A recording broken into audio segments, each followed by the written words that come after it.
In the 1900s, around 5 million American kids were in orphanages and not all survived. Unlike other countries, the hidden truths of U.S. orphanages stayed buried, much like the memories haunting survivors. News brought these secrets to light, exposing the harsh realities that were long kept in the shadows. So, what was the reality? Let's find out.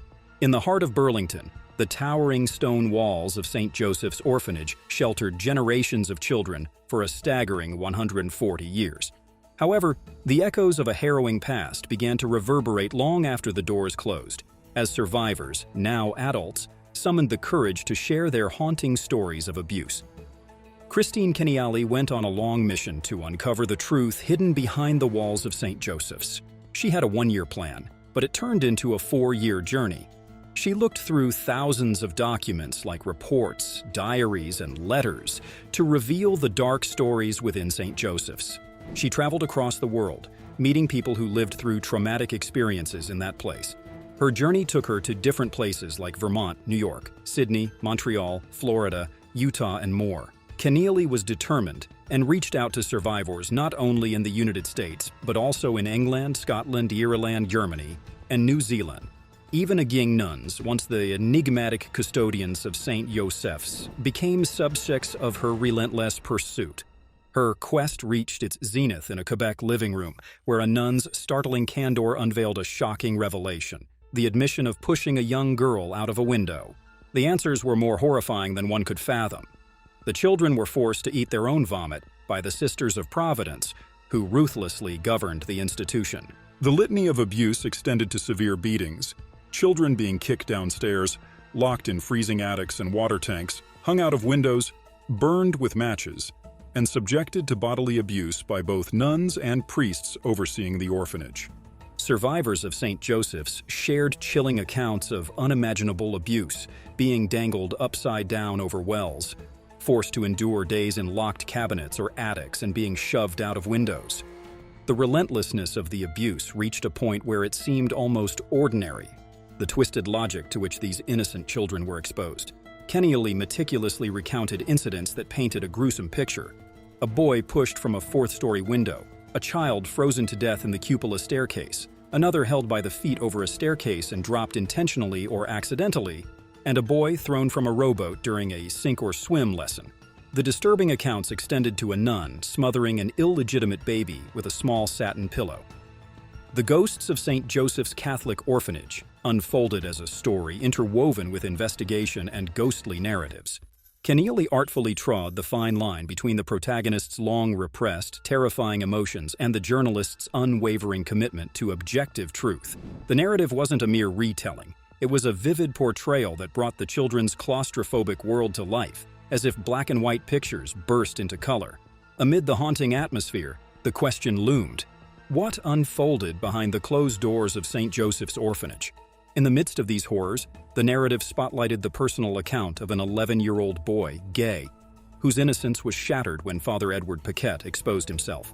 The then 11-year-old rushed down a set of stairs to find Father Edward Paquette just before Sunday service. That's when it all began. There he was, fully exposed, with his pants around his ankles, Gay said. Paquette pretended it was a mistake, and that Gay arrived too soon. The little boy was embarrassed at what he saw and never said a word. "Every day I had to serve I was sick," Gay said. He says the incident was a test to see if he'd tell, a way for Paquette to groom Gay to be his next victim. He was the closest thing to God in our eyes, and going to church was supposed to be a safe place. "It was a living hell for me," he said. Gay says Paquette would corner and abuse him after Mass every time he served. "I remember times I would just run home. For a while, everyone was an abuser to me, everybody who wore that black shirt and white collar," Gay said. He began abusing alcohol and remembers the first time he thought about taking his own life, playing with a friend near the railroad tracks as a train approached. "I remember placing my head on the track and turning my head away from the train and thinking to myself, it could all be over. No more abuse, just stay there and let it happen. It was just one of many, many times I didn't want to live," Gay said. He hid the pain and what happened to him for decades. "We lived in silence. There's so much guilt and shame, like we did something wrong. We were kids. I had to put everything aside and act normal," Gay said. He told his family about the abuse and got into therapy. He eventually sued the Catholic Diocese of Burlington in 2004. It was the first high-profile lawsuit against the church that played out publicly, with the church accused of protecting priests and shuffling known abusers to different parishes. Now, let's hear the story of Sally Dale, who had one of the worst experiences in the orphanage. Sally Dale had been asked to kiss the burned boy in the coffin, a boy she remembered had been wearing a metal helmet when he died. It was perhaps the most difficult story she told for anyone to believe. As she did so, a nun at the boy's wake whispered in her ear, "This is what will happen to you if you try to run away again." In a heart-wrenching episode from the haunting saga of St. Joseph's Orphanage, Sally, not yet 6 years old, faced the wrath of Sister Jane of the Rosary. The incident unfolded when the innocent joy of running and giggling in the dormitory caught the attention of Sister Jane, known for her constant companion, a feared razor strap nicknamed the Green Pill. Compelled toward the sewing room, Sally found herself in a tiny bedroom, ordered to lie face down with her dress yanked up and undergarments pulled down. The atmosphere was charged with fear as Sister Jane prepared to administer a harsh punishment. Eva, a seamstress, and Irene, one of the few trusted figures for Sally, were present in the room. However, their frozen reactions left Sally defenseless.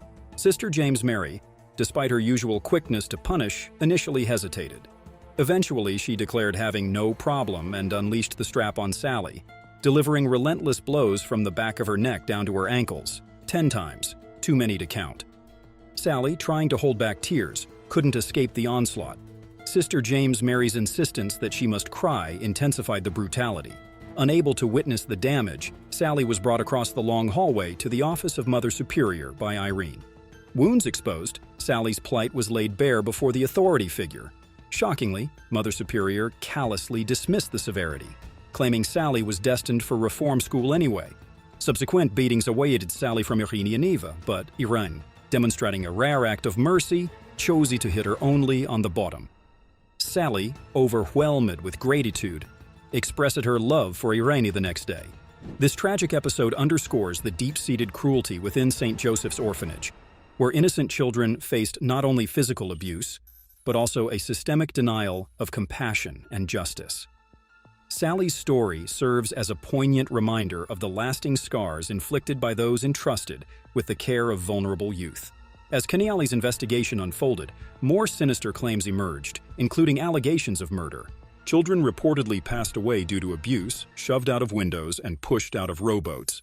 One woman spoke of witnessing a nun holding a baby by its ankles and swinging its head against a table until it stopped crying. Patricia Yando's account painted a vivid picture of a childhood resembling a horror movie. Forced to spend nights outside during thunderstorms, physically abused by nuns, and subjected to slave labor, Yando's memories revealed the depth of the torment within St. Joseph's. One haunting memory lingered, a nun in a nursery abusing an infant, reflecting the arbitrary nature of the abuse. In a poignant moment, Patricia Yando emphasized the need to forgive oneself for wishing harm on those who inflicted pain. The survivors sought closure, healing, and acknowledgement of the atrocities they endured. Joseph Barquin revealed horrifying scars from his time at St. Joseph's in the 1950s to his lawyer after his wife found scars in his genital areas. His account included witnessing a girl thrown downstairs, children beaten repeatedly, and a nun forcibly fondling and cutting him with a sharp object. These stories serve as a chronicle of institutionalized abuse and the enduring impact it leaves on those who endured it. While legal actions offered partial justice, the scars endured by the survivors continue to bear witness to the profound impact of institutional betrayal on the lives of those who sought refuge within the orphanage's walls. So, do you think that such practices are still happening today? Let us know in the comments, and don't forget to like and subscribe.